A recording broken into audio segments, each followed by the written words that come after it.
Bonjour à tous, bienvenue sur notre nouvelle session Azurex. Aujourd'hui, on accueille Cephala que vous connaissez à peu près tous, en tout cas si vous êtes sur l'écosystème Microsoft, c'est quelqu'un que vous devriez connaître ou vous avez déjà probablement entendu son nom quelque part, souvent dans pas mal de vidéos, de sessions. Il est à peu près partout sur le scope de la sécurité. Et je suis justement très content de l'avoir aujourd'hui avec nous. Donc, comme je le disais, on va parler de la stratégie Zero Trust aujourd'hui, qui est un pilier sur le scope sécurité. C'est aujourd'hui excessivement, peut-être pas excessivement, très mis en avant de la part de Microsoft, mais ce n'est pas anodin parce que vous verrez que c'est quelque chose qui est très important. Céphala, merci à toi. Je te laisse te présenter et la scène est à toi.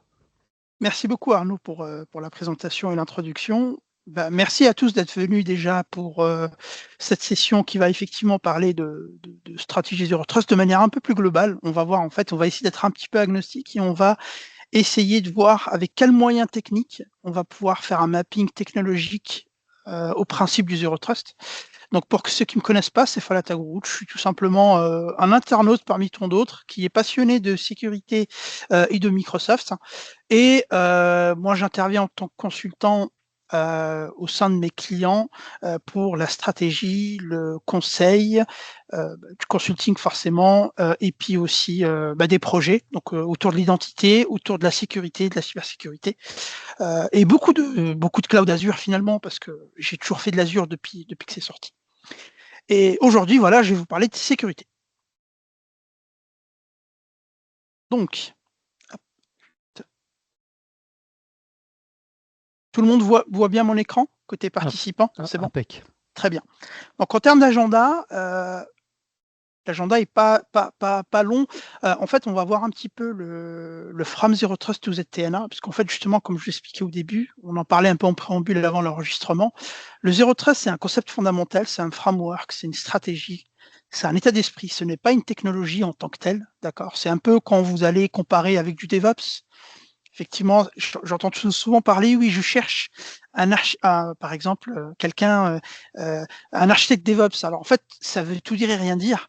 Je ne cherche pas un architecte Zero Trust, ça n'existe pas. Par contre, je vais chercher quelqu'un qui connaît les principes et qui sait appliquer et qui sait faire mapper le Zero Trust dans un système d'information. Ça, c'est un peu plus parlant. Et globalement, on va voir un petit peu donc la nuance du Zero Trust et surtout la grosse force de Microsoft qui est en train d'emmener un pilier fondamental dans le Zero Trust qui manquait auparavant, c'est la partie network. D'où le terme donc ZTNA, Zero Trust Network Access. Donc on va voir qu'on va finalement agréger là la partie network à la partie accès pour pouvoir avoir une vision 360 sur les points de contrôle. Donc on verra quelques news sur la partie intra-security. On verra que finalement, pourquoi on fait ça, c'est parce qu'en fait, il y a une kill chain qui existe sur Entra ID. Bon, là, c'est un exemple que je vais vous montrer, mais il en existe pas plein d'autres. Donc, c'est important de se protéger parce que finalement, aujourd'hui, même si vous êtes dans le cloud, vous avez quand même des kill chains, vous avez quand même le Mitre attack, où derrière, vous avez quand même énormément de techniques qui peuvent être utilisées forcément pour vous atteindre malheureusement. Et on verra ensuite quelques points de hardening pour pouvoir en fait tout simplement poser un cadre avant d'attaquer soit un projet 365, soit un projet Azure, soit un projet Dynamics, soit un projet, peu importe en fait le projet cloud que vous allez faire derrière, parce que finalement ces concepts-là, vous pouvez les faire aussi sur Google, sur Amazon, etc. Et puis on verra quelques bonnes pratiques si vers la fin, si on a le temps. Parce qu'effectivement, c'est 1 heure ou 45 minutes, Arnaud, je ne m'en rappelle C'est plus. 1 heure jusqu'à C'est 1 14 heures. heure. Ok, très bien. Donc voilà, on va essayer de ne pas trop perdre de temps. Donc voici un petit peu l'agenda de cette session aujourd'hui. Bien évidemment, après, si vous avez des questions, j'y répondrai à la fin. Je pense que ça sera plus simple pour éviter de hacher, on va dire, la présentation. Alors, donc justement, Zero Trust, from Zero Trust to ZTNA. Tout d'abord, le concept Zero Trust, comme je vous le disais, c'est un concept qui date pas d'hier. Elle est sortie à peu près en 2009. Donc, si vous voulez, c'est une recherche agnostique qui vise à venir mettre en place des points de contrôle sur chaque vecteur d'attaque d'un système d'information pour pouvoir remédier au plus près de l'attaque. C'est-à-dire, plutôt d'avoir un service périmétrique comme avant, on connaissait, c'est-à-dire on était dans un château, en fait, et puis on avait un grand mur, vous savez, Et puis, c'était notre firewall. Et puis derrière, dès que vous rentrez, c'était la porte ouverte à tout. En fait, ce qui nous protégeait, c'était juste le firewall, le gros VPN dans les années 90-2000, d'accord? Ça marchait bien, effectivement, on s'entend. Le problème, c'est que ce qui se passe, c'est que les attaquants ont évolué leur technique d'attaque, et surtout, maintenant, ils sont de plus en plus performants en termes de vitesse d'exécution. Et donc, pour répondre à ça, bon, je vous passe les détails, il y a les EDR, tout ce que vous voulez, mais avant de parler de technologie, on va parler concept. Et dans ce concept-là, on s'est dit, en fait, plutôt que d'avoir une sécurité périmétrique où en fait on va protéger un périmètre, on va protéger chaque vecteur d'attaque au sein du château. Ce qui fait que quand l'attaquant y rentre, typiquement, et qu'il y a 3 chambres, en fait, avant de rentrer dans chaque chambre, on va rajouter des points de contrôle à chaque fois. D'accord? Alors que, par exemple, avant, on avait juste la grosse porte. Dès que vous rentrez, vous faisiez ce que vous voulez. Grosso modo, c'est un petit peu ça pour schématiser. Et donc, du coup, ça passe par 3 concepts fondamentaux, en tout cas au sein de Microsoft, parce que là, on parle quand même dans l'écosystème Microsoft. C'est la vérification explicite, le least privilege, c'est-à-dire le moindre privilège, et le assume breach. Je vais essayer de les vulgariser rapidement. La vérification explicite, c'est tout simplement le comportement comme si vous étiez un firewall, c'est-à-dire que votre système d'information entier, à chaque fois qu'il va recevoir une demande de traitement, une demande d'authentification, il doit se comporter comme si c'était une violation. C'est-à-dire qu'à chaque fois que je vais recevoir une demande d'authentification pour une application A, pour aller sur Teams, pour aller sur Exchange, par exemple, je vous donne des exemples concrets, le système doit d'abord faire une série de vérifications en amont. Donc cette vérification, elle va se passer sur le mariage entre l'identité et les endpoints que vous voyez ici tout à gauche. Et à l'intérieur, on va vérifier on va faire une série de tests. Donc la personne, est-ce qu'elle est connue? Est-ce qu'elle a la bonne licence? Est-ce qu'elle n'est pas jailbreakée? Est-ce que son état de santé au niveau du user risk, elle est bonne? Est-ce que sa machine est bonne, etc., etc. Donc c'est toute une vérification en amont, qui va nous dire, OK, c'est bon, cet utilisateur est autorisé donc à se connecter. Et une fois qu'il est connecté, on a ce qu'on appelle le least privilege. Donc least privilege va se découler en 2 parties. Soit on donne accès uniquement aux ressources dont l'utilisateur a besoin. Rappelez-vous du fameux château. Donc quand je rentre, j'ai pas besoin de rentrer dans toutes les chambres ou dans toutes les salles. J'ai peut-être 2-3 clés. Ces 3 clés vont m'emmener à 2 ou 3 chambres. Alors qu'avant, le problème, c'est qu'on avait une clé qui était générale, ce qui fait que avec cette clé, je pouvais ouvrir n'importe quelle porte. C'est comme ça qu'il faut le voir. Donc là, du coup, je vais réduire ma surface d'attaque. Et pour les comptes à privilèges, donc pour les gens, on va dire les généraux, etc., qui, eux, effectivement, normalement, doivent accéder à toutes les portes, mais même là, on va leur donner accès, mais avec un temps minimum, pour justement éviter qu'ils aient un accès permanent à ces chambres forts ou à ces salles en fait qui sont peut-être à l'intérieur il y a de l'or, etc. Vous voyez, c'est vos précieux données en fait au final. Et puis le assume breach, tout simplement, c'est avoir une stratégie de défense. C'est-à-dire que si la vérification explicite et le moindre privilège ont été rompus, comment je peux, pour automatiser ma stratégie de défense sur chacun des vecteurs d'attaque? Typiquement, je pourrais poster des gardes spécialisés en fonction de leur spécialité dans chaque chambre. Par exemple, vous pouvez mettre des tireurs sur la chambre A, et puis je sais que ceux qui savent nager, je vais les mettre de l'autre côté parce qu'il y a une rivière pour pouvoir s'échapper, pour pouvoir, par exemple, vous savez, sauver du monde. Vous voyez, en fait, donc votre posture de sécurité, on va devoir la mettre en place en fonction de vos outils et surtout en fonction de vos use cases. D'accord? Donc forcément, use case identité, je vais protéger l'identité, use case endpoint, je vais protéger l'endpoint avec toute la partie nécessaire. Donc finalement, le Zero Trust, de manière assez classique chez Microsoft, il est là. Donc il repose sur ces 3 concepts fondamentaux. Donc ici, bien évidemment, tout ça est poussé et contrôlé par le moteur Zero Trust Entra ID, donc votre IDP préféré, qui lui va faire en place toutes ces séries de contrôles. Donc là, on va parler de conditional access, on va parler de token protection, on va parler de token au niveau des mécanismes d'authentification, on va parler de PAN-ID Connect, on va parler de OAuth, on va parler de MFA. Mais ça, si vous voulez, c'est de la techno. À la base, je voulais vraiment mettre le concept de manière générale. C'est ça qui est important à comprendre là-dessus. Maintenant, la nouvelle ère, c'est que ce que vous voyez là, en fait, on va changer un peu de paradigme, mais on va introduire une nouvelle notion, c'est-à-dire la partie network.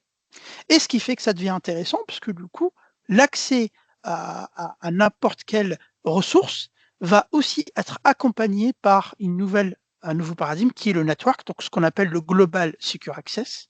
Et dans le Global Secure Access, vous avez deux types de modules, j'en parlerai tout à l'heure, le Internet Access et le Private Access. Donc l'Internet Access, c'est pour pouvoir naviguer sur Internet au travers de l'identité de manière sécurisée. D'accord? Donc c'est pour éviter que votre identité soit attaquée, que votre identité soit volée en termes de MFA, etc. Et le Private Access, c'est encore mieux que la partie VPN, je expliquerai pourquoi. Là, c'est la capacité d'accéder à des ressources privées depuis l'extérieur sans pour autant les exposer sur Internet. Donc ça, c'est intéressant. Pourquoi? Parce que du coup, je vais réduire ma surface d'attaque, je vais réduire le fait que mes services soient reachable sur Internet, et je vais quand même pouvoir y accéder. Là, on en reparlera tout à l'heure. Donc ça, c'est le nouveau paradigme que Microsoft introduit, c'est-à-dire je passe du Zero Trust ici, et en fait, en gros, ici, je vais avoir la partie network qui va venir s'additionner ici. Et ça va me faire identité network endpoint pour pouvoir faire mon Zero Trust Network Access.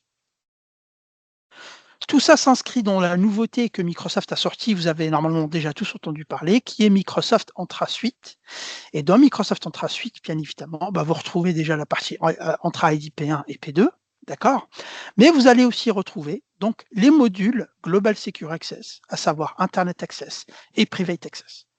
Tout en sachant que vous avez un autre module qui s'appelle M365 Profile, qui lui est gratuit à partir de Entra ID P1, ce qui fait que vous pouvez l'utiliser, et utilisez-le, vraiment c'est intéressant, et j'expliquerai pourquoi il est intéressant et voire même important et primordial de l'utiliser pour vous prémunir contre le vol AITM, c'est-à-dire le vol des credentials au niveau du MFA, parce qu'aujourd'hui c'est pas parce que vous avez du MFA que vous êtes tranquille, malheureusement. Comme vous le savez, on peut vous voler votre token MFA en moins de 5 minutes. Je vous montrerai ça tout à l'heure sur comment se protéger justement contre ça. Donc l'offre Global Secure Access ici, qui va venir donc accompagner les Zero Trust, n'oubliez pas le terme très important, donc le terme NA, donc Network Access, sur la partie Internet, donc en fait, qu'est-ce qui va se passer? C'est que quand je vais être enrôlé dans ce Global Secure Access, je vais être, si vous voulez, encapsulé dans un tunnel entre chez moi et Microsoft. Ce qui fait que tout ce qu'il y a en dehors ne sera pas visible et les gens ne pourront pas voir ce que je fais. C'est-à-dire, c'est comme si j'avais un tuyau ou un fil qui était connecté de chez moi vers Microsoft. Donc, ce qui fait que de bout en bout, je suis encapsulé dans un tunnel HTTPS forcément de Microsoft. Et pour ça, je passe par les edges de Azure en fait. Parce qu'en fait, Microsoft, ils se sont dit quoi? On a une infra Azure worldwide de la mort qui tue. Donc ça serait bien aussi de la rentabiliser encore plus. Donc pour faire ça, finalement, le trafic, on va passer par les edges de Microsoft de partout, ce qui fait qu'on est dans un truc privé. Donc ça, c'est pour la partie Internet Access. Et la partie Private Access, c'est la même chose. C'est-à-dire que pour accéder à des applications on-prem depuis l'extérieur, je vais pouvoir y accéder en passant par les tunnels Microsoft. Alors que de base, vous le savez, là, on est en train de faire du Teams, par exemple, où vous êtes tous allés, en fait, le endpoint derrière, c'est teams.microsoft.com, vous êtes tous connectés sur Teams, mais votre requête, en fait, HTTPS, elle passe sur des routeurs publics. D'accord? Donc, vos paquets IP, donc sur le niveau 3 du modèle OSI, sont routés sur des routeurs publics, ce qui est normal, hein, c'est de l'Internet classique, qui vont ensuite après interroger les DNS publics. En l'occurrence ici, c'est un peu différent, c'est-à-dire que les routeurs ne sont pas publics, ce sont les routeurs de Microsoft. D'accord? C'est ça qui est important. D'ailleurs, c'est pour ça que quand vous êtes en GSA, en général, quand vous faites par exemple un ping sur les services Microsoft, en fait, vous avez les IP de Microsoft et pas les routeurs publics. Donc, c'est ça qui est intéressant de comprendre. Donc, forcément, ça va optimiser la connexion, ça va la sécuriser et surtout, ça va vous permettre d'avoir du Zero Trust de bout en bout entre la connexion, le endpoint et le service visé qui est chez Microsoft ou on-prem, et aussi, on va aller un peu plus loin, des services autres. Là, vous voyez ici, si vous avez des services cloud, Amazon, des applications ServiceNow, SAP qui sont connectés à Entra ID via du SAML ou de l'OpenID Connect, c'est intéressant parce que quand vous allez vous connecter dessus, vu que vous passez par Entra ID, vous allez être aussi encapsulé pour aller directement dans des applications tiers qui ne sont pas Microsoft. Ça, c'est le vrai Zero Trust Network Access. Okay? C'est-à-dire que je vais piloter les accès au travers du network et du endpoint et les identités. Donc, de manière très rapide, la partie Internet Access, finalement, en fait, elle marche, comme je vous l'ai dit, de la façon suivante. Soit on installe un client, d'ailleurs c'est ce que j'ai ici, je vais vous montrer. Donc là, j'ai, hop, soit on installe un client sur le poste de travail, ce qui fait que ce client-là, tout simplement, il va en fait vous connecter directement chez Microsoft au travers de votre identité, d'accord? Donc forcément derrière, hein, on va, d'ailleurs je sais pas si je peux, voilà, ici, donc là vous voyez que j'ai mon profil, j'ai mon token 365, etc. Et je suis dans le service tunneling. Donc, ce qui fait que tous mes paquets, tous mes requêtes, quand je vais passer et faire des ressources sur 365, donc tous les URL que vous voyez là, voilà, donc Edge, Outlook.com, Office.com, ce que vous voulez, je passe sur le tunnel Microsoft. D'accord? Donc ça, c'est la façon 1. La façon 2, si vous ne souhaitez pas installer de clients sur les machines, vous pouvez utiliser ce qu'on appelle le Corporate Remote Network Connectivity. Qu'est-ce que ça veut dire? Ça veut dire tout simplement de déclarer tous vos IP de sortie, vos routeurs de sortie, comme étant une source Global Secure Access. Ce qui fait que dès que vous êtes à l'entreprise, vous sortez avec l'IP de l'entreprise, vous sortez donc directement en GSA. Donc ça, c'est plutôt pas mal pour les grosses entreprises. Mais moi, je préfère faire les deux parce que si vous êtes en remote, vous êtes à l'hôtel ou des choses comme ça, si vous passez, vous avez votre PC, bien évidemment, vous avez votre client et vous êtes tout le temps encapsulé. Et ça, c'est intéressant. Ça rappelle un peu au Puris, je ne sais pas si vous connaissez, je sais que avec Benoît Sautière, j'ai beaucoup travaillé là-dessus. Ça rappelle à Direct Access, qu'on connaissait il y a longtemps. Donc le Direct Access qui vous permettait d'être tout le temps connecté en fait à votre environnement on-prem, tout le temps, du moment que vous avez une connexion Internet. Là, c'est la même chose, sauf que c'est on-prem, mais aussi 365 Cloud entre ID. C'est le paradigme en fait qui a changé. Okay, la partie private, rapidement, en fait, on l'appelle un peu la DMZ 2.0. Pourquoi DMZ 2.0? C'est que effectivement, ça ne rajeunit pas Direct Access. Hein. Mais c'était un chouette produit. Hein. Franchement, ils l'ont déprécié, mais c'était vraiment un chouette produit. Très compliqué à mettre en place, cela dit. Très, très, très compliqué. D'ailleurs, c'est l'un des produits qui m'a le plus, honnêtement, posé des difficultés chez les clients. Le Global Secure Access côté Private Access, donc ça, c'est le bundle qui vous permet d'accéder à des ressources privées sans, vous savez, les exposer sur le net. Parce que rappelez-vous, à la base, qu'est-ce qu'on fait? On a une DMZ, on veut par exemple publier une application, en fait, on va faire du NAT, on va faire du PAT et on va faire du port forwarding pour que l'IP privé du serveur sorte avec une IP publique sur un port donné. Ensuite, on la link à un nom DNS public et on l'expose sur Internet. Classique, on connaît ça depuis 20 ans, 30 ans. Maintenant, le paradigme, c'est qu'on ne souhaite plus exposer ce genre d'informations sur le net parce que forcément, ils sont reachable et forcément, derrière, les attaquants peuvent faire de la reconnaissance et du discovery. Donc, pour ça, on va se cacher derrière l'IDP et en fait, on va tout simplement, au travers d'un connecteur proxy, venir se connecter sur tous les ressources on-prem et on va les exposer uniquement sur Entra ID et c'est Entra ID qui s'occupe de faire le dispatching sans pour autant, en fait, publier les applications. Donc c'est vraiment intéressant pour ce genre de use case parce que du coup ça permet de publier plein d'applications sur le net sans les publier sur Internet à travers du HTTPS. Et juste une question, elles sont privées uniquement pour ton entreprise? C'est-à-dire? Pour le réseau de ton entreprise? Ah oui, elles sont que pour toi. C'est-à-dire ouais. on va faire un exemple. Arnaud, on travaille ensemble et puis voilà, on a monté une boîte et puis on a une application on-prem qu'on souhaite utiliser que tous les deux, mais depuis l'extérieur. Donc du coup, cette application on-prem, on va la publier dans Entra ID. On va la pas publier sur l'extérieur. On va la connecter à un proxy interne qui est chez toi interne sur le même réseau de l'application. Et ensuite, au travers de Entra ID, toi, tu vas pouvoir la voir, moi, je vais pouvoir la voir. Par contre, Stéphane ne la verra pas. Il n'en a aucune idée qu'on a une application qui est publique. Tu vois. En même temps, Stéphane, voilà. C'est un voyou. Hein. Et en plus, il faut faire attention à Stéphane. Je confirme. Voilà. Je confirme. Donc voilà. J'ai posé le cadre, Zero Trust, Zero Trust Network Access. Vous l'aurez compris qu'avec ce nouveau paradigme, on va pouvoir apporter pas mal de choses. Maintenant, on va parler un peu, j'aime bien faire ce slide-là de nouveautés. Là, j'ai repris 2-3 nouveautés qui sont quand même intéressantes, faites attention. Les services principaux, donc aujourd'hui, toute authentification entre ID sur les comptes de les applications, etc., qui n'utilisent pas le service principal seront plus supportées à partir de mars 2026. Donc ça veut dire faites attention à bien utiliser les SPN, bien les configurer et surtout bien les sécuriser avec les certificats qui vont bien, etc., pour pouvoir justement éviter donc que vous soyez un petit peu peiné par la mise en hors service, on va dire, de ça. Deuxième news très importante pour moi, c'est le Azure AD PowerShell et le MS Online PowerShell. Il sera retiré en mars 2025. D'accord? Donc faites attention aussi à ça. Maintenant, c'est retiré, mais voilà, il faut bien le conseiller. La partie graph aussi, qui a été retirée, d'accord. Faites attention aussi, parce que vous allez devoir aussi forcément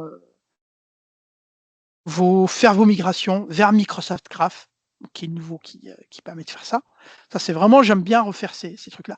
Par contre, ce qui est très important, je ne sais pas si vous en avez entendu parler, c'est les attaques par code flow et l'authentication transfer. Donc, tout simplement, je ne sais pas, il y en a qui ont une télé Android à la maison.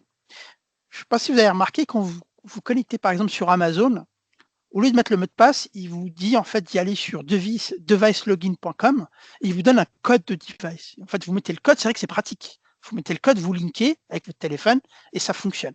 Ça, c'est bien. On a le même cas, par exemple, quand on a une Microsoft Teams Room. Donc, le Teams Room, en fait, avec les comptes de ressources, Teams fonctionne comme ça aussi. C'est-à-dire, on met un code et on s'authentifie sur Azure. Le problème de ça, c'est qu'on peut faire du phishing avec ça et on peut vous voler votre token assez rapidement et assez facilement. Donc, pour ce faire, il est obligatoire de bloquer le device code flow pour tous les utilisateurs de l'entreprise, sauf bien évidemment les accounts qui font de la ressource, etc., comme Teams. Et pour mitiger ce risque, ce qu'il faut faire, c'est qu'il faut dire que ces comptes de ressources peuvent s'authentifier uniquement depuis des IP trustés, bien évidemment. Comme ça, si les attaquants, moins il est à l'extérieur, il sera obligé de rentrer pour pouvoir faire quelque chose. Là aussi, rappelez-vous toujours bien, Zero Trust, réduction de surface d'attaque. Okay. Authentification Transfer, c'est pareil. Ça, c'est la capacité à faire transvaser le token d'un appareil mobile vers un poste de travail. Donc, c'est intéressant en cas de productivité.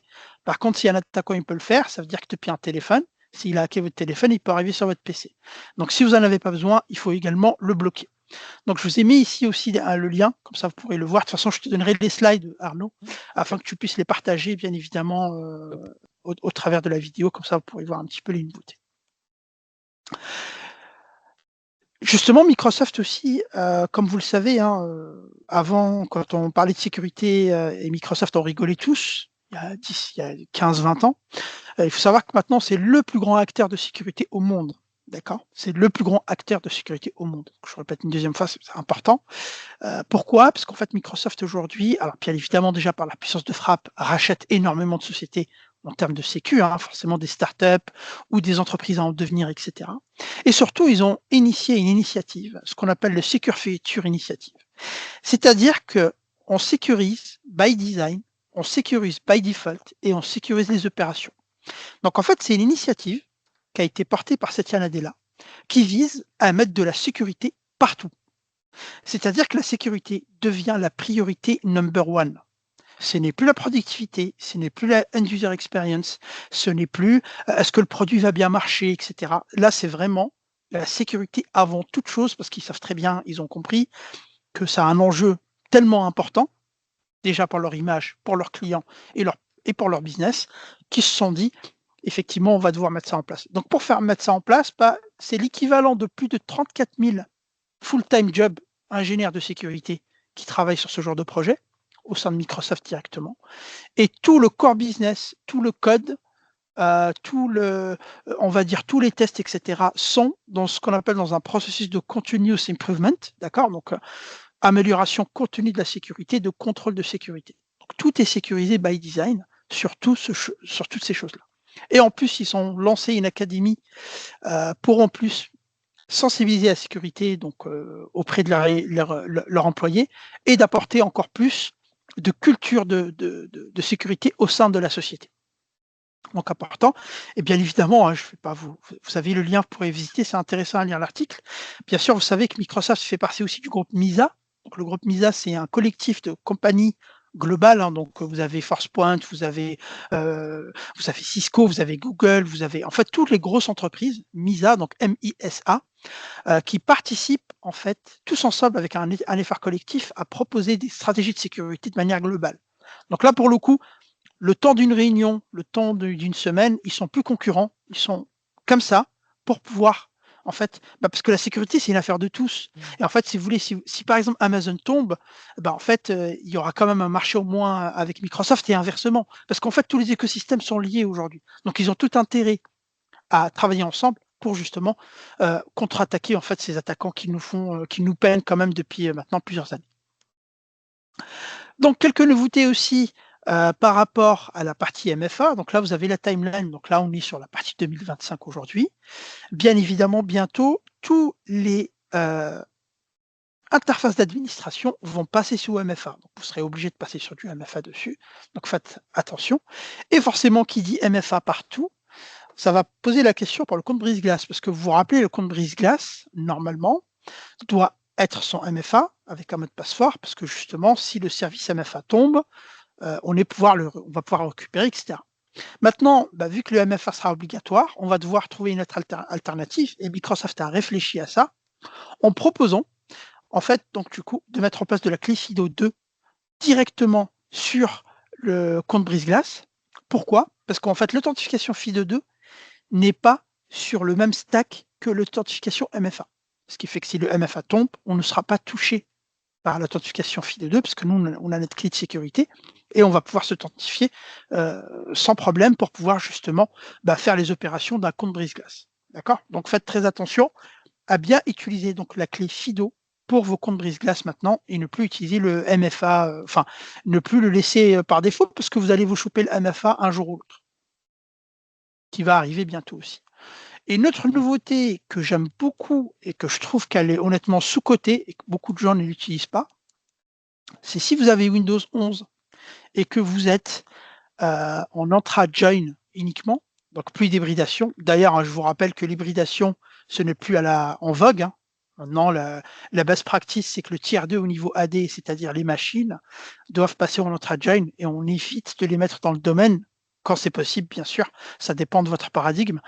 Et ici, en fait, ce qui est intéressant, c'est qu'on est capable de s'authentifier directement en passwordless et ouvrir la session Windows de manière très simple avec la fonctionnalité Web Signing.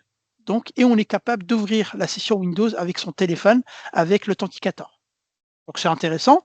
C'est-à-dire qu'on n'est plus sur du Windows Hello for Business, on est vraiment sur du Web Signing et ça vous permet, avec Intune, tout simplement de proposer une authentification forte basée sur du passwordless, parce que comme vous le savez, l'avenir, de toute façon, ça va être un monde sans password. On va y arriver gentiment, ça va être un peu douloureux au début, mais vous allez voir que ça va arriver. Et ça, c'est ça qui va nous permettre, malheureusement, de réduire la surface d'attaque sur les attaques de password aussi. Passkey, donc une des dernières nouveautés aussi, que je pense que vous en avez tous entendu parler. Si vous n'avez pas l'envie, ni les moyens, ou les deux, d'avoir une clé FIDO avec vous pour pouvoir vous connecter en passwordless, vous pouvez bien sûr mettre en place une passkey sur votre téléphone, ce qui fait qu'en fait, on va simuler un petit peu l'authentification passwordless au travers d'un téléphone. Et donc, ça devient automatiquement un phishing résistant, c'est-à-dire que vous ne pouvez pas perdre vos credentials et on ne pourra pas vous voler votre token MFA parce que vous êtes basé sur la passkey, parce qu'en fait, vous avez une clé privée qui est directement liée à votre téléphone. Ce qui fait qu'il n'y a que votre téléphone qui peut s'authentifier à votre tenant Azure AD, etc. D'accord? Donc ça, c'est important à comprendre parce que du coup, forcément, la surface aussi d'attaque est vachement réduite là-dessus. Donc d'ailleurs, hein, c'est un travail, vous voyez ici, de concept et d'aide entre Google, Microsoft, Apple et la FIDO Alliance. Donc, elle regroupe plein d'entreprises qui travaillent sur ce protocole FIDO pour la partie authentification sans password. OK. Est-ce qu'il y a des questions jusqu'à présent sur le concept et quelques nouveautés qui sont intéressantes que je souhaitais juste relever? Je regarde juste dans le chat s'il y a quelque chose. OK. Donc maintenant, la vision Zero Trust Microsoft, en fait, c'est ce qu'on disait tout à l'heure, c'est que l'identity devient le nouveau firewall et surtout, on va appeler ça ce qu'on appelle une identity centric. C'est-à-dire qu'on va tout faire autour de l'identité. Je vais faire un projet 365 identité et je vais faire un projet Azure. Donc tout le monde commence par les landing zones et c'est très bien, mais attention, faites d'abord votre IAM avant. Proposez votre stratégie de sécurité avant, votre stratégie d'accès avant, et après, bien évidemment, on fait notre landing zone en fonction de nos use cases, encore une fois, et en fonction de ça, on va définir les différentes subs, on va définir les différentes Azure Policy par défaut qui seront appliquées au management group en termes de sécurité, etc. Mais, très important de bien définir sa partie identity avant toute chose. Parce qu'en fait, derrière l'identité, on va retrouver les endpoints, on va retrouver la partie network avec le ZTN. Hop. Donc, en termes de mapping, rappelez-vous, vérification explicite, list privilege et assume breach, en fait, on va pouvoir les mapper sur cette partie ici technologique. Donc, on a la partie passwordless pour la version explicite, on a la partie endpoint manager, donc tout ce qui est Intune, tout le hardening que vous connaissez sur Intune, BitLocker, Labs, protection de la machine, EDR, etc. La partie hybridation ou join machine dans Azure, et la partie, bien évidemment, authentification et autorisation, très important, dans les protocoles OpenID Connect et autres. Le list privilege, on va passer sur la partie conditional access, donc le design, plan, la mise en place. Le PIM, donc le Privilege Identity Management, pour pouvoir gérer vos droits et vos accès de manière soit permanente sur des cas précis, soit de manière just-in-time access. Et bien évidemment, pour la landing zone, pour le airbag, faites aussi du PIM sur les ressources Azure, c'est très important, et ne pas laisser les ressources ou les ressources groupes ou les management groupes avec en fait avec des droits permanents comme owner, comme contributeur, etc. Ça n'a aucun sens en fait. La partie consent des applications au niveau des droits, et puis la partie manage entitlement, c'est-à-dire tout ce qui est gouvernance autour de la data. Donc ça, c'est la partie list privilege. Et puis le assume breach, c'est tout ce qui est protection, stratégie de protection, la partie intégration avec le CASB, par exemple le Defender for Cloud, la partie Defender for Identity, le blocage des legacy authentication, etc. Donc c'est votre posture de sécurité après que vous ayez passé la vérification et le list privilege. Ça, c'est la vision mappée aux technologies. Donc, comme je le disais tout à l'heure, maintenant qu'on a posé le cadre, Zero Trust Network Access, on a vu quelques nouveautés intéressantes. On parle aussi de, comme je vous l'ai dit tout à l'heure, c'est pas parce que vous êtes dans le cloud, en fait, chez Microsoft, Amazon, Google, que vous êtes forcément pas attaquable ou vulnérable. Parce qu'en fait, j'entends beaucoup aussi, mais je suis dans le cloud, je suis tranquille. C'est vrai que une donnée dans le cloud, de facto, elle est toujours plus sécure qu'une donnée on-prem. Ça, c'est vrai, on nous l'a démontré. Parce que tout simplement, le cloud a plus d'argent que vous, a plus de moyens et a plus de gens. C'est aussi simple que ça, derrière. D'accord. La capacité Microsoft à répondre à un incident, je pense qu'elle est largement supérieure à tous leurs clients, même si vous prenez ce que vous voulez. D'accord. Même, je parle hors militaire et défense de gouvernement. Je parle vraiment des clients, on va dire, classiques, des entreprises, etc. Ils n'ont pas les moyens de Microsoft. Pour info, c'est 5 milliards de dollars de budget par année sur la partie sécurité. Donc entre Azure, M365, etc. Donc forcément, ça vous laisse un peu imaginer les ressources qu'il y a derrière. Mais forcément, on se retrouve donc avec des vulnérabilités, avec une kill chain qui allait escaler et qu'on est capable, malheureusement, d'être vulnérable. Et donc pour ça, je vais vous raconter un peu une histoire. C'est un exemple d'une kill chain. En fait, on est capable de faire l'e-discovery et du discovery de la reconnaissance sans être authentifié dans notre ID, parce qu'en fait, ça se base sur graph sans authentification. Donc, on est capable aujourd'hui de savoir le tenant. Est-ce que vous avez déjà, avec votre adresse mail, je suis capable de savoir si vous êtes sur un tenant 365 ou pas. Comme ça, je peux orienter mon attaque. Si vous êtes sur 365, je vais faire les attaques 365. Si vous n'êtes pas sur 365, je vais passer mon chemin, par exemple. OK. Je vais pouvoir donc ensuite avoir des moteurs pour rechercher vos emails valides. Bon, ça, tout le monde le fait depuis très longtemps. Ensuite, password spraying, c'est une technique qui marche assez bien et qui a quand même beaucoup de taux de réussite malheureusement aujourd'hui. C'est ce que je vous disais tout à l'heure. C'est pour ça que le jour où on va arrêter les passwords, vous allez voir qu'on fera un grand pas en avant, parce qu'aujourd'hui, malheureusement, beaucoup de gens ont du password.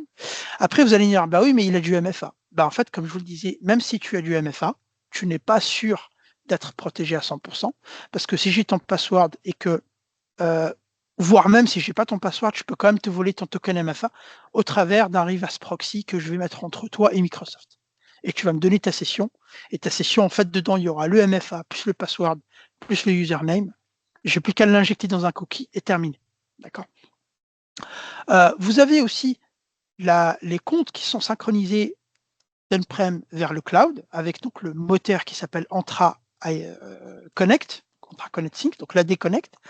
Ce moteur-là aussi, il est vachement vulnérable, c'est-à-dire que si vous êtes local admin du serveur, si l'attaquant arrive, il rentre, il est local admin du serveur, vous êtes mort, parce qu'il est capable de faire un pivoting vers Azure, vous transformez vos identités en global admin, et en fait, il peut s'accaparer du tenant directement avec le compte global admin et se mettre en l'air dans une souscription, et là, c'est terminé.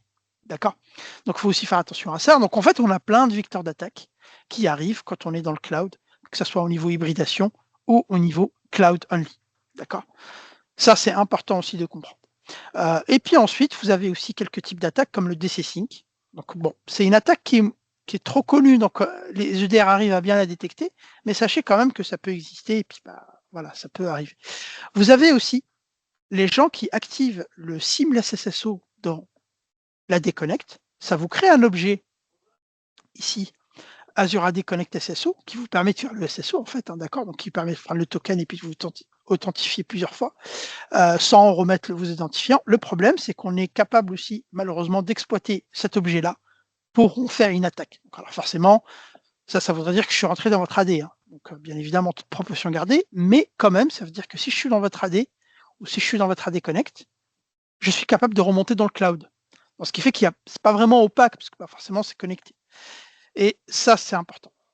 Donc là, je vous ai mis un exemple ici de DC Sync sur une commande assez intéressante qui vous permet de voir que, en fait, avec une simple commande, je suis capable de choper les credentials, faire un dump avec la partie KBTGT et pouvoir m'accaparer donc de pas mal d'informations sur votre AD Connect. Le MFA, comme je vous le disais tout à l'heure, donc en fait, tout simplement, entre vous et Microsoft, en fait, donc quand vous allez par exemple taper sur portal.microsoft.com, ce que je vais faire donc avec Evinjinx par exemple, ce qui est fou, c'est que vous pouvez le faire vous-même chez vous, ce truc-là, c'est très facile. Le Evinjinx en fait fonctionne par ce qu'on appelle des systèmes de fichlets. Ces fichlets, ce sont des programmes pré-créés par ces gens-là et qui vous permettent de hacker n'importe quel système. Vous pouvez faire un fichlet pour Instagram, un fichlet pour TikTok, un fichlet pour LinkedIn, un fichlet pour 365, ce que vous voulez. Prenons l'exemple de 365. Quand vous faites ça, en fait, il va vous reproduire exactement la même landing page et le même logo de votre entreprise quand vous vous connectez sur portal.azure.com par exemple. Il va reproduire exactement la même chose parce qu'en fait, il va vous rediriger au début sur portal.azure.com. Donc en vrai, vous êtes vraiment sur le service de Azure, mais en parallèle, en fait, il est au milieu et en fait, il est en train d'intercepter tous les tokens que vous envoyez à Microsoft. Donc forcément, vous, à un moment donné, vous allez mettre votre UPN ici, vous allez mettre votre mot de passe, et surtout, vous allez valider votre MFA, on est d'accord. Et quand vous validez votre MFA, là, en fait, dans la session du token, en fait, j'ai tout dedans. Donc, dans mon access token, j'ai MFA plus password plus UPN, ce qui fait que j'ai plus qu'à prendre ça, le mettre dans un cookie editor, comme vous pouvez le voir ici, et le copier. Et ce qui fait que je vais m'authentifier automatiquement à votre place. Donc, il faut faire très attention aussi à ce genre de truc. D'ailleurs, c'est pour ça qu'aujourd'hui, le seul moyen de vous protéger, c'est le passwordless avec la clé FIDO. Et encore, on peut en fait, apparemment, il y a aussi une technique qui vous permet d'être vulnérable avec la clé FIDO, mais il faut que la clé FIDO soit en possession du hacker. Donc, ça veut dire qu'il faut qu'il vous la vole physiquement. Vous voyez bien que c'est quand même compliqué. Donc, d'ailleurs, le MFA Protection Status, aujourd'hui, ce qui peut vous sauver, ce sont Fido et Passkey. Ouais, effectivement. En fait, Passkey aussi, quand je dis Fido, c'est Passkey, mais ouais, c'est la même chose, parce qu'en fait, Passkey, c'est le protocole Fido derrière, mais effectivement, on va parler de Fido Security Key et Passkey. C'est plus simple. Donc, d'ailleurs, je l'ai mis ici. Donc, Fido Security Key, donc ça représente la Passkey et Fido Key qui peuvent vous protéger. La partie Windows Hello for Business qui peut vous protéger aussi contre le vol MFA. Et la partie CBA parce que vous êtes en certificat. D'accord. Le problème, c'est que la partie CBA, donc le Certificate Based Authentication, vous oblige à avoir de la CRL, à maintenir vos certificats, c'est un peu chiant. Donc, en général, on va plutôt partir sur de la FIDO, qui est intéressant. Mais comme je vous l'ai dit, ça, c'est la partie authentification. Maintenant, au niveau réduction de surface d'attaque, on a des moyens aussi, par exemple, de dire si le device est compliance Intune ou pas. Vous ne pouvez pas vous connecter. Mais le problème de ça, c'est qu'aujourd'hui, vous avez des attaquants qui sont capables de présenter aussi des faux device compliance. Ce qui fait qu'ils vont blouser le système et ils vont faire croire à Intra qu'ils sont en train de se connecter avec un vrai device compliance. C'est pour ça que la clé FIDO Authentification, elle est nécessaire. Et vous avez le Global Secure Access, qui lui, vous permettra aussi, bien évidemment, de vous protéger contre la clé FIDO. Alors, j'ai déjà eu quelqu'un qui a perdu son laptop avec sa clé FIDO dessus. Alors oui, malheureusement, ça c'est un peu, excusez-moi du terme, con. Par contre, logiquement, tu as un code PIN sur la clé. Alors forcément, par contre, si l'attaquant souhaite s'amuser à la casser, j'ai vu que c'était possible, mais par contre, ça prend des moyens et ça prend un temps monstre. Donc, je suis pas sûr qu'il va gaspiller son temps, à moins qu'il est vraiment motivé et puis qu'il puisse le faire. Mais grosso modo, pour vous sauver, c'est passkey, Fidoki, et puis la partie Global Secure Access qui permet aussi de vous cacher, parce que dans Global Secure Access, rappelez-vous, vous êtes d'un tunnel encapsulé. Okay. Donc là, je vous ai mis l'approche ici, il faut que je me dépêche parce que j'ai deux autres slides à vous montrer. Donc l'approche classique à mettre en place en 6 points. Donc adopter forcément la partie Zero Trust au niveau Conditional Access. La partie Authentication Strange, donc FIDO2, Windows Solo for Business ou le CBA, en fonction de ce que vous voulez. Trusted Location, bah, j'y crois pas trop parce que vous pouvez pas mettre de Trusted Location pour vos users parce que vu que vous voyagez partout, vous n'allez pas. Moi, j'ai des clients qui se connectent que depuis, par exemple, un territoire Suisse ou France. Bon, c'est l'attaquant, il est en VPN depuis la Suisse, ça change rien. Donc c'est pour ça que je mets une étoile. Pour moi, ce n'est pas vraiment très probant, mais vous pouvez quand même le mettre en place. Conditional Access sur la partie compliance des machines et bien évidemment, on bloque le MFA, l'enrôlement du MFA depuis l'extérieur. Et le Global Secure Access. Ça vous donne une protection globale contre l'ITM attack. D'accord ? Donc maintenant, on va passer un peu sur le hardening de manière globale. Donc, je vais aller vite là-dessus. Pour pouvoir mettre en place un hardening digne de ce nom sur la partie Entra ID, voilà, moi j'ai un modèle qui est basé sur 6 étapes à peu près. Donc vous avez le hardening au début, si je zoome un peu, sur la partie credential. Donc là, on va renforcer la partie Active Directory, les Secure Score, le MFA, la password protection, les emergency accounts, j'en ai parlé tout à l'heure, les applications. Ensuite, une fois que j'ai hardené mes credentials, je passe à un step 2 où je vais réduire ma surface d'attaque. Rappelez-vous, vérification explicite et les privilèges. Donc là, je vais faire mes conditional access, mes legacy protection, la partie PIM, le PAM, si j'ai des bastions, etc. et l'authentification contexte. C'est-à-dire, en fonction du contexte, je vais déclencher des actions. D'accord ? Ensuite, je vais m'attaquer à la partie Assume Breach, donc la posture de défense et d'automatisation à la réponse. Donc là, mettre en place tout ce que j'ai en fonction de mon pouvoir d'achat, entre guillemets, mon budget et mes licences, donc la partie Identity Protection, les playbooks Sentinel, la partie Defender for Identity, etc. D'accord ? Ensuite, derrière, je fais de la gouvernance autour de mon identité, très important, c'est-à-dire l'automatisation, le life cycle, le naming convention, le monitoring, l'audit, le reporting. C'est très important. Une fois que j'ai fait ce gros cycle-là, je m'attaque à l'external identity, c'est-à-dire les partages avec qui je vais faire avec mes utilisateurs, etc. Donc là, c'est tout ce qui est tenant hardening au niveau des cross-tenants, donc les guest access, etc. Et donc là, je vais réduire ma surface d'attaque des guests. Donc les conditional access, le term of use. Par exemple, si je vous donne accès à mon guest sur Teams, ben, je vais peut-être vous donner accès que en lecture seule et vous ne pourrez pas télécharger mes documents. D'accord. Je vais vous donner accès que à Teams, vous ne pourrez pas accéder à d'autres applications. Donc tout ça fait partie de la réduction de surface d'attaque. Vous allez aussi vous appliquer des labels de sensibilité pour justement mettre en place de la classification et faire de l'access review automatisé sur mes guests. Ensuite, on s'attaque aux Workload Identities, les Managed Identities que vous connaissez dans Azure, pour pouvoir piloter un Key Vault, pour pouvoir piloter une Application Gateway, ce que vous voulez. Là, c'est pareil, Conditional Access, Identity Protection, User Constant Workflow et surtout Audit Log, très important, pour vérifier qui fait quoi, comment, et avoir aussi ma stratégie de défense là-dessus. La partie Privilege Access, avoir une vraie stratégie de privilege access. C'est-à-dire que une fois que vous avez fait tout ça, vous devez faire une stratégie supplémentaire pour réfléchir comment vous devez administrer votre tenant de manière sécurisée. Donc, c'est-à-dire que quand je me connecte avec ma machine pour lire mes mails, ça ne doit pas être la même machine pour administrer ma landing zone, par exemple. Si vous faites ça, ça veut dire que vous avez un point de friction entre le user pass et le admin pass. Ça veut dire que vous êtes sur le même chemin. Logique, bien évidemment, hein, c'est pas un choix physique, mais ça veut dire qu'en termes de risque et en termes d'attaque surface reduction, vous n'êtes pas bon du tout. Parce que vous avez une machine qui vous permet d'y aller sur Internet et de lire n'importe quoi, plus et la même qui va faire du hardening et de la sécurité. Ça, c'est pas bon du tout. D'accord? J'en parlerai un peu plus en détail. Après, il y a la partie opération, donc les logs, les audits, les SIEM, etc., Sentinel. Et puis le change. Bien évidemment, on l'oublie souvent, mais le change management pour les utilisateurs, la communication, la culture data de l'entreprise, la culture sécurité de l'entreprise, parce que vos utilisateurs sont votre maillon fort pour votre sécurité. Vous ne pouvez pas faire de sécurité si vos utilisateurs n'adhèrent pas. Ça, c'est pas possible. Vous pouvez mettre ce que vous voulez. L'utilisateur, il pourra toujours faire une faute. Et là, ce qui est important, c'est la culture data et la culture sécurité de l'entreprise. D'accord. Donc ça, c'est le modèle. Oups, pardon. C'est le modèle de manière globale. Après, de manière granulaire, là, je vous ai mis quelques quick wins à cocher rapidement sur les tenants pour déjà avoir une stratégie de sécurité assez simple. D'accord. Donc, vous pourrez les reprendre.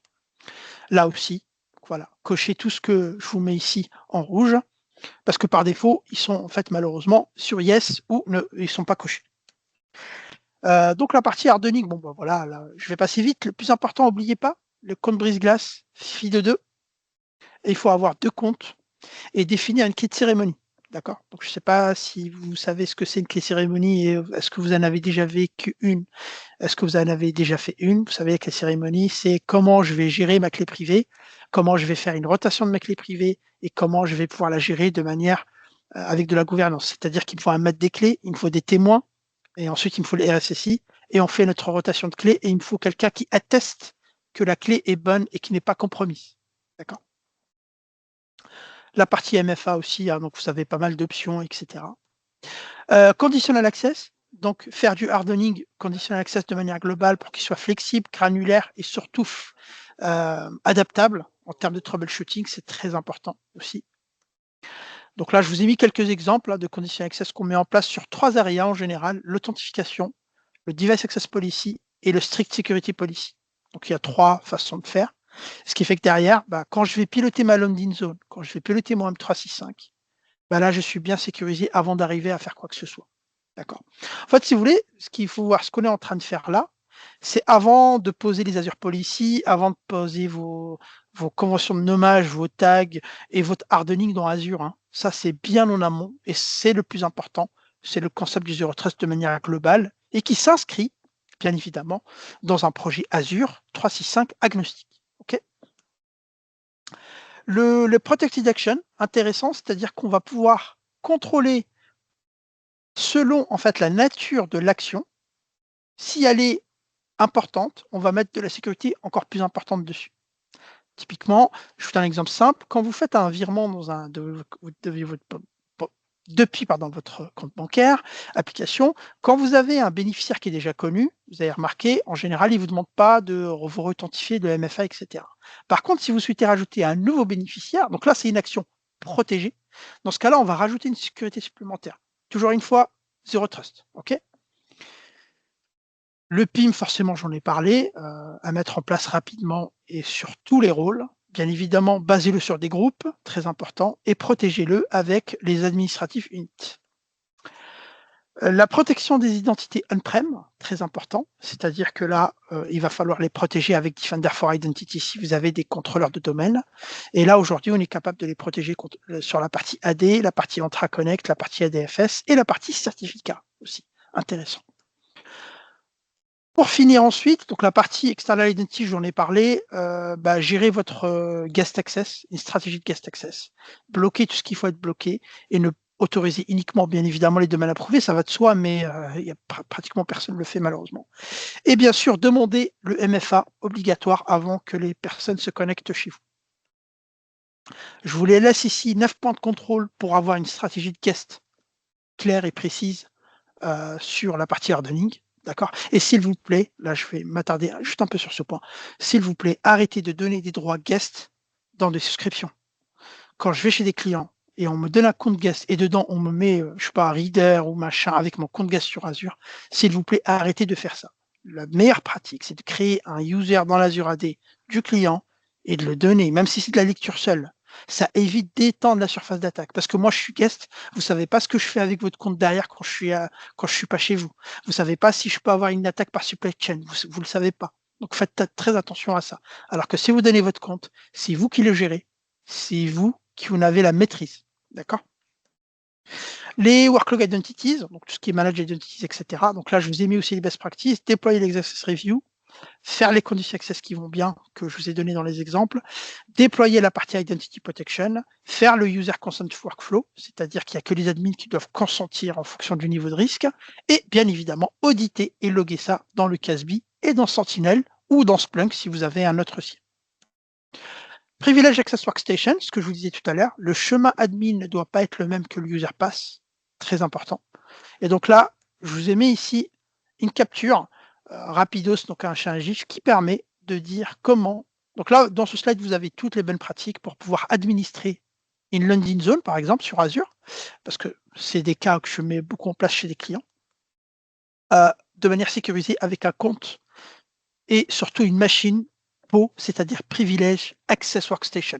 C'est une machine dédiée qui permet de faire que de l'administration. Et mon privilège account n'a pas le droit de se connecter avec une autre machine. OK? Très, très, très, très important. Et bien évidemment, vous avez vu ici, je bloque l'authentification de transfert, je bloque le device code flow que je vous ai parlé tout à l'heure. Vous avez vu, en fait, on retrouve tous les concepts que j'ai énumérés tout à l'heure de manière assez pragmatique ici sur ces slides-là. Ensuite, vous savez, ceux qui font de l'Active Directory, tiers 1, tiers 0, tiers 2, ça c'est le modèle 3 tiers, en fait on va le décomposer sur l'Enterprise Access Model chez Microsoft sur la partie cloud et en fait il devient comme ça. Donc là on va parler de Privilege Access, de Control Plane, de Data Workload et de User Access. Donc en fait le but c'est de faire la même chose que côté AD mais côté cloud avec cette notion de tiering pour pouvoir justement séparer les tiers et pour éviter le mouvement latéral entre le tiers 0, le tiers 1, le tiers 1 et le tiers 2. D'accord?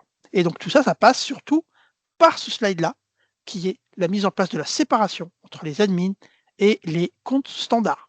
Après, il faudra faire la même chose pour les guests et la même chose pour les workload identities. OK?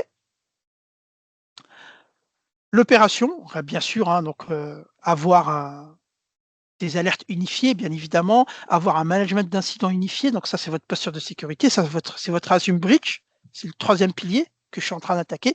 Définir une stratégie de hunting, c'est-à-dire que quand vous avez une alerte, comment vous faites, comment vous la traitez, soit vous avez un SOC externalisé, c'est très bien, soit vous avez un SOC en interne et vous avez des équipes pour, et dans ce cas-là, vous devez mettre en place tout ça. Avoir les connaissances KQL, c'est très important pour faire votre hunting aussi. Ça peut vraiment vous sauver la vie sur pas mal de choses. Et puis, bien évidemment, utiliser l'interface Admin Center, c'est-à-dire security.microsoft.com, parce qu'elle va regrouper tous les signaux de tous les produits. Et ce qui fait que derrière, vous êtes capable de faire votre SecOps de manière assez globale et généralisée. D'accord ? Le concept, pareil, juste sur la partie landing zone. Donc là, vous voyez, par exemple, là, j'aime bien ce slide-là de chez Microsoft qui est assez simple à comprendre. Je reprends ma landing zone. Dans ma landing zone, j'ai ce qu'on appelle des zones design area. Donc j'ai la partie billing central, la partie IAM, la partie resource organization, la partie gouvernance management, etc. Et en fonction de ça, en fait, je vais mettre mes piliers. Et en fait, mes piliers, c'est ce que je me tue à vous dire depuis une heure, en fait. Donc, c'est la partie identité, c'est la partie Zero Trust Network Access, c'est la partie automation avec la partie Assume Breach, c'est la partie network, le ZTNA, tout simplement.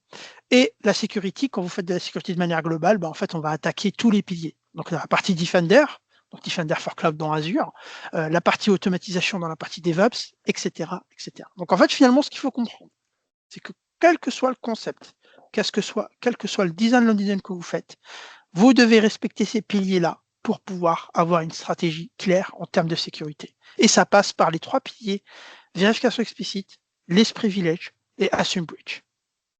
Okay. Je vous ai mis quelques liens. Benchmarker Azure sur la partie sécu, c'est très intéressant si vous voulez faire de la sécurité. Commencez sur Azure, la partie framework, template pour la partie sécu. Je ne parle pas de la partie landing, c'est vraiment la partie sécu. Et vous avez ici le benchmark V3, donc c'est un fichier Excel qui vous permet de faire votre benchmark en termes de sécurité avant de commencer un projet Azure, typiquement. D'accord? Donc là, on se focalise un peu plus sur Azure, mais vous avez la même chose sur Azure, Entra ID ou sur 365. Oui, alors merci beaucoup. De toute façon, j'ai fini. La session est très dense. En fait, il y a beaucoup d'infos. Malheureusement, même si je vulgarise et j'essaye de poser mon discours et d'y aller doucement, en fait, il y a beaucoup de choses. C'est pour ça que voilà, on prend 1 heure, mais c'est pas évident. Donc voilà. Et en conclusion, je vous ai mis quelques rapports. Je vous laisserai les lire. Ça, c'est le Digital Defense Report que Microsoft sort chaque année. D'accord? Et là-dedans, vous avez plein de choses intéressantes sur les attaques, sur comment ils bloquent les attaques, sur leur budget. C'est vraiment intéressant. Je vous laisserai les lire. C'est vraiment pas mal. Et je finis juste là-dessus. En fait, votre Zero Trust Deployment, soyez simple, smooth, et ne faites pas les choses de manière trop compliquée. D'accord? Parce qu'en général, quand on complexifie les trucs, ça devient ensuite imbuvable. Pareil pour les landing zones, en fait. Moi, des fois, je vois des designs dans le landing zone, mais mon Dieu, en fait, je rentre dedans, je comprends plus rien. Je pense que Arnaud, tu as dû le voir. Là, je parle des choses que vous connaissez un peu plus. Honnêtement, alors c'est bien, il n'y a pas de souci, mais c'est trop compliqué. Donc forcément, qui dit trop compliqué, sur le long terme, ça ne tient pas. Donc là, la stratégie est claire. Faites votre identité, faites votre user provisioning, contrôlez vos applications, vos authentifications. Et une fois que vous avez fait votre partie authentification IAM, concentrez-vous sur vos projets 365, Landing Zone par exemple, mais faites les choses simplement, en respectant les bonnes pratiques, et vous verrez que ça ira beaucoup plus loin. Et évitez de faire des choses trop compliquées parce que vous voulez vous faire plaisir. En fait, c'est ça que j'essaie de faire comprendre aux gens, c'est qu'on est tous des geeks, qu'on aime bien faire plein de choses. Si vous voulez compliquer les trucs, faites-les dans un lab, amusez-vous. Mais chez le client, il faut rester focus, pragmatique, et ne pas laisser c'est un mauvais terme peut-être que je vais dire, ne pas laisser son ego, si vous voulez, vous rattraper et vous dire tiens, je vais faire ça parce que c'est super, c'est compliqué.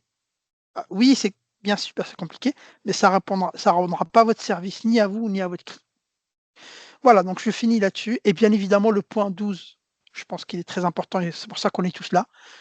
Train consciously, c'est-à-dire toujours se documenter, toujours improver votre expérience et toujours se documenter et toujours assister aux sessions que propose Arnaud. D'ailleurs, je te remercie pour la tribune et bien évidemment toujours lire les documentations, etc., etc.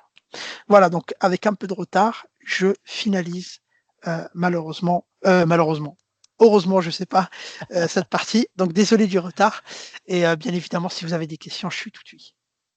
Alors moi, j'ai pas une question, juste une petite remarque, c'est que effectivement, comme l'expliquait Benoît, c'est quelque chose de très dense et à la fois complexe à mettre en place. Donc moi, j'ajouterais qu'il faut y aller peut-être par itération, pas vouloir tout mettre d'un Bien coup, sûr, attendre que tout soit mis d'un coup, sinon ça sera jamais en place. ça sera Et, jamais y en a- place. et y aller par itération pour justement, il vaut mieux faire des petites étapes plutôt que, comme avant, on faisait des grosses livraisons, on attendait 6 mois, 1 an avant de livrer et Et finalement, puis il n'y avait rien qui marchait. et Ouais, il n'y avait rien qui marchait. mm. Plutôt, non, c'est voilà. Et puis surtout, c'est pour ça que je le disais, en fait, ce sont des concepts peut-être simples à comprendre, mais effectivement, dans un système d'information, attention, ça reste quand même des projets qui sont lourds.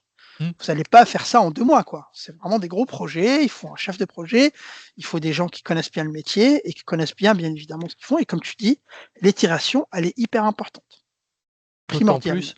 d'autant plus que beaucoup de clients débutent sur Azure, sur Amazon ou sur d'autres Mmh. fournisseurs de manière simple, sans se poser ces questions au préalable. Et c'est Exactement. justement, tu dois Mmh. remédier. Alors, je ne sais pas si remédier est le bon mot, mais en tout cas, tu dois faire un step back Ouais. pour dire, bon les gars, Ça, c'est le plus voilà, dur, du voilà, coup. voilà ce Ouais, qu'on a fait. Maintenant, il faut y réfléchir à comment c'est ça. sécuriser tout ça. Voilà. Et là, en général, quand tu fais de la sécurité après coup, forcément, tu déranges l'expérience Ah, c'est utilisateur, sûr, c'est forcément, sûr. et ça te coûte plus cher. Parce qu'il y a plus Exactement. d'efforts, il y a plus de design, et il y a plus d'expertise, donc forcément. Donc faites attention, quel que soit votre projet, moi j'aime bien être un peu agnostique de temps en temps, au niveau Zero Trust, que ce soit Azure, vous voulez mettre en place AKS, ce que vous voulez, posez-vous d'abord la question de la partie sécurité fondamentale avant de faire quoi que ce soit. C'est vrai, top. Bon, est-ce qu'il y a des questions Voilà. dans l'assistance? Mm. où il va falloir vous laisser un peu de temps pour digérer cette Ouais, cette il y a beaucoup présentation. il y a beaucoup de. Ok, top. Mais j'espère. Est-ce que je pense que le message est bien passé, même si elle a été dense. Vous avez bien compris le message, ce que je voulais vous dire, et surtout les étapes pragmatiques que j'ai proposées. Est-ce que ça a été clair quand même? Ça pour moi peut-être c'est le plus important. Non, non, je pense que ouais, c'est clair et que alors on n'a pas forcément tous des notions ou une expertise prononcée sur l'aspect sécu, mais en tout cas, c'est vrai que en fait, ça coule de source, quoi. C'est pas des trucs qui sont farfelus, quoi. C'est Hum, des notions basiques, enfin basiques. Je veux dire, qui coulent de source, quoi. Il faut sécuriser les choses les unes après les autres, hum. périmètre par périmètre, Voilà, c'est ça. comme tu l'expliquais tout à l'heure, éviter de laisser trop de largesse, d'avoir une surface d'attaque trop importante. Hum. Et non, non, c'est top en tout cas. C'est top. Pour être très honnête, je pensais pas adresser autant de sujets. Ouais. C'est top parce que Ouais. finalement, tu vois, j'ai pris plein de notes, et je vais Super. pouvoir Ouais. aller creuser finalement Ouais. tous ces trucs-là parce que tu te rends compte que Ah, il y a beaucoup de choses il y, en a il y a fait, hein. tellement de choses. Il y a C'est beaucoup de ça, il y a choses. tellement Ouais. de choses. Donc Il c'est il vraiment y a cool. énormément beaucoup de choses, effectivement. Ouais. Top, top, top. Bon, écoute, si vous n'a personne n'a de questions, bah écoute, je te remercie, Avec Céphala, plaisir. Merci à vous. pour cette session. C'était vraiment super sympa, important, enrichissant. Et si vous avez des questions, ce qu'il est possible, est-ce que il est possible de te pinguer? Alors pas forcément moi, mais Oui, s'il y a des pas questions, de est-ce souci. que, alors attention, on vient pas faire chier Céphale en permanence, mais je veux dire, si vous avez une question sur ce qu'il a présenté aujourd'hui, n'hésitez pas à le pinguer sur son compte LinkedIn et quand il a 2 minutes, il essaie de vous Mm. répondre. Oui, oui, il y a pas de souci, hein, il y a pas de problème. Et puis tu me diras quand tu posteras le replay. Comme Ouais, ça, je ferai aussi un matching avec ma chaîne. Comme ça te permettra d'avoir du reach aussi. génial, génial. Top, top, Pas de top, souci. top. Bon, en tout cas, merci à tous, merci Céphala. Je vous souhaite une bonne après-midi et surtout, n'oubliez pas de sécuriser vos Oui, infrastructures, vos merci. applications, tout. Merci. Merci. Allez, à Avant très de faire le bientôt. projet. Avant de faire le projet. Avant, alors ça va être compliqué, ça. Si Ouais. tu dis, ah bon les gars, on pense à la sécu avant de démarrer le projet, je peux te dire que ça va Ouais. pas faire plaisir aux clients. Mais dans l'idée, effectivement, c'est de cette manière qu'il faudrait Ah bah procéder. oui. Mm. Top. Merci à tous les gars. À bientôt. Allez, à bientôt. Salut. Ciao.